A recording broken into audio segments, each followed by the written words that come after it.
In this particular module, Unit 4, we're going to learn more about some of the leaders in the quality revolution. Probably the best known of the three are Deming, Juran, and Crosby. And the foundations of quality excellence was built by these three individuals.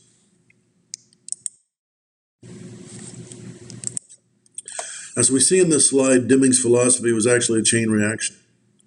If we improve quality, costs will decrease, we'll have less rework, productivity will improve, we'll be able to provide more jobs, be able to stay in business, and we'll be able to capture more of the market share.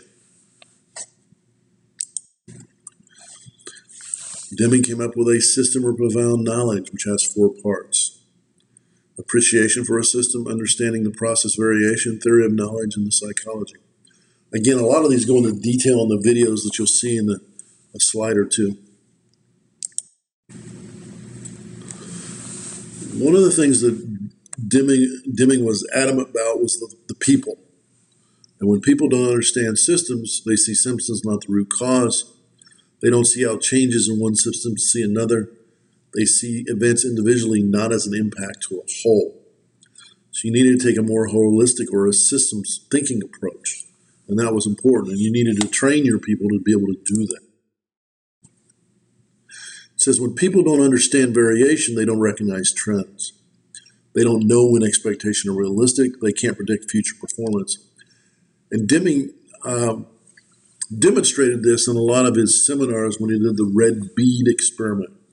I think in one of the videos you'll see him actually conduct the red bead experiment, which is pretty interesting. When people don't understand psychology, then they don't understand motivation. They're unable to find positive ways to motivate people, carrot or sticks. And basically, he's talking about managers here. They don't understand change resistance or how to do change planning. And they create demotivation, burnout, and turnover.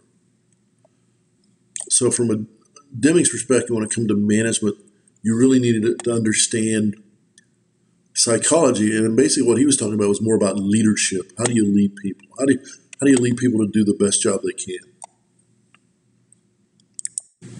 And now we have the theory of knowledge. If they don't understand it, they don't know how to accomplish learning and improvement. They don't see the difference between improvement and change. Problems will remain unsolved despite the effort. It all comes down to problem solving. Have they been educated on how to solve problems? Here are the 3 videos that I talked about, Deming Part 1, Part 2, Part 3. I think they're about 10 minutes of each. They're very interesting. Take some time now and look and watch them if you would, and then resume the lesson after that. Thank you. In this particular slide, we're getting to the Joseph Juran philosophies.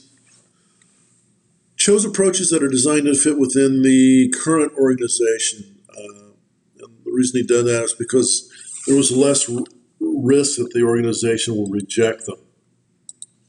So some of his beliefs were a little bit different than Deming. He studied the culture of the organization and tried to implement changes that the organization would accept. And he did it at the organizational and the department level, not necessarily employee level. So the mission of the firm is to achieve high quality, and the mission of each department is to achieve high quality. So in Juran's world, when it comes to quality management, it was basically 3 things: quality planning, quality control, quality improvement. Notice the 4th, quality assurance, was not included in Juran's quality trilogy. But this was his plan, do, checked, act. This was his process.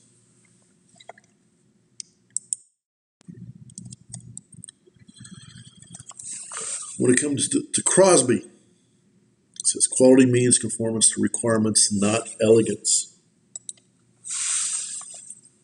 There is no such thing as a quality problem. It's always cheaper to do it at the right time. The only performance measurement is the cost of quality, and the only performance standard is 0 defects. And I asked the question, what if Apple believed that quality does not mean elegance? We looked at Apple's products over the last several years. You can probably consider them elegant when it comes to the iPhone, the iPad, the iPod. Very elegant. So how does that mean when it comes to quality?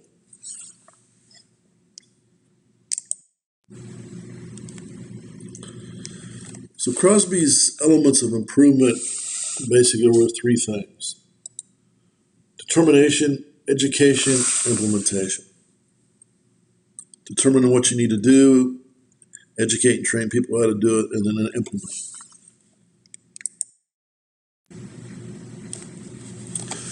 On this slide,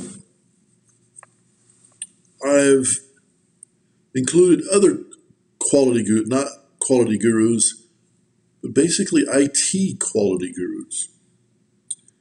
Barry Boehm, very instrumental on the spiral development methodology, the Kokomo estimating model, as well as other things. Capers-Jones has done a lot of work, especially when it comes to function point estimating, different IT metrics, and the cost of quality.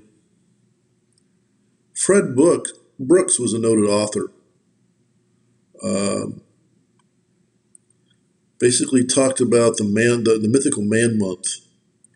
I think he coined that phrase about the whole idea that if it takes one person 9 months to perform a task, then it should take 9 people only 1 month to get it done. And how that was not necessarily true, especially in the IT world. Grady Bush, known for his work in the software area, as well as one of the founders of the UML modeling language and the unified process. Tom DeMarco, a noted author, especially in the management world, as well as other IT arenas. Are there other IT quality gurus that you may think of that you could add to this list? I'm sure there's others out there.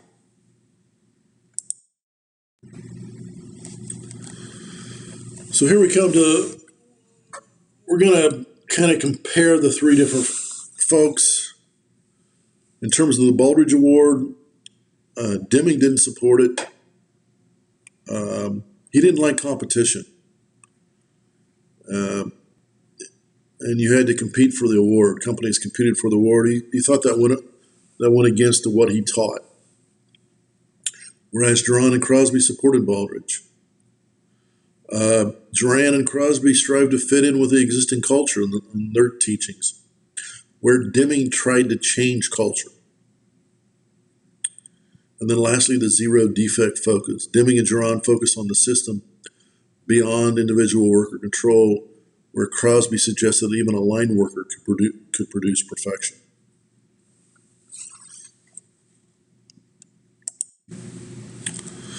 So this is the end of the module. So what did we learn? We learned a little bit about three major people: Deming, Juran, and Crosby. Their contributions, how they were alike and how they were different in terms of their philosophy.